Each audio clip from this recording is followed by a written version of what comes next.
Welcome back for another Friday in with 10 Minute Horror. Tonight, we've got a shorter one for you, following a young man who never knew his father, and the realization that in this particular case, that may have been a good thing. Pour 'em and roll 'em. This is Sleep Diary.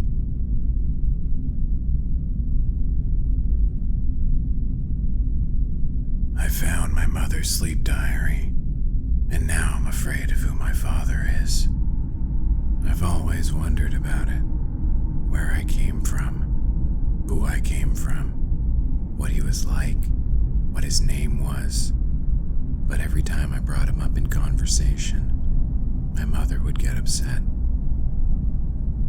The older I grew, the more upset she became when I asked, so I stopped altogether. I gave in to the fact I would never know. The truly sad thing was, she was a very active sleepwalker and had been her whole life. She'd woken up in other people's homes, in people's cars, even in a 24-hour drugstore.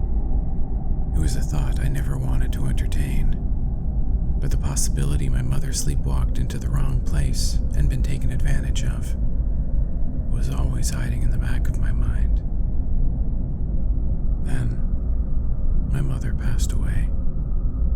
As I was cleaning out her house, I came across a dozen small boxes under her bed. They were filled with notebooks. The front covers of the notebooks had detailed dates spanning 6-month intervals. They started 50 years ago and went up until 30 years ago. There hadn't been any since. Other than the dates, there was no writing on the covers. Curiosity got me, so I found the first notebook and read the first entry.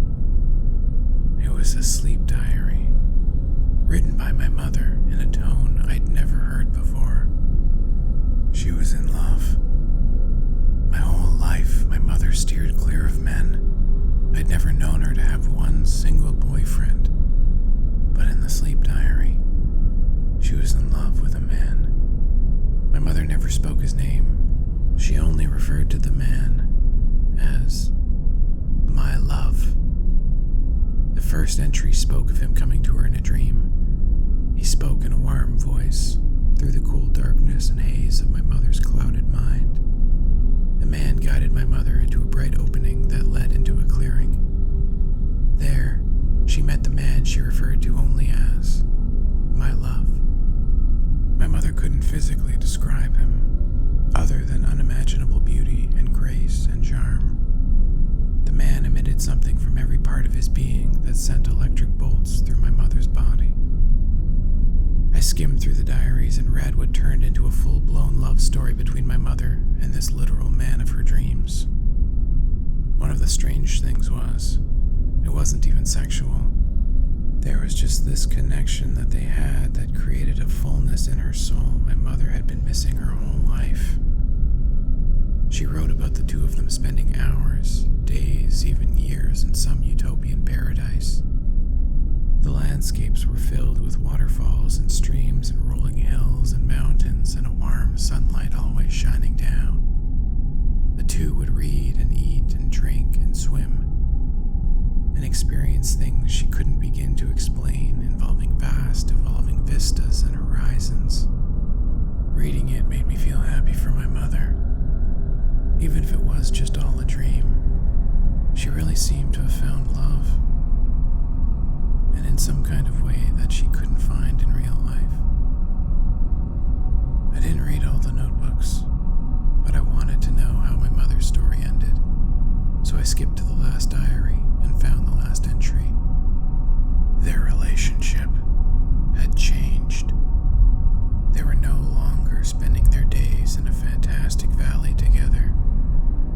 The man had been leading my mother into a strange hole in the earth that spiraled downward in a walking tunnel. My mother's hand was always held tightly in the man's, but she would never try to pull it away. She hated going into the hole because they would walk for what seemed like hours, continuing to spiral downwards and becoming dizzier and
was in a dream.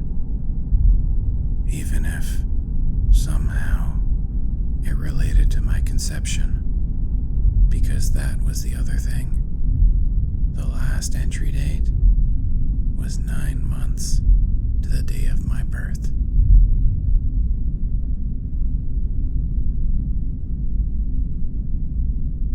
And that concludes episode number 58.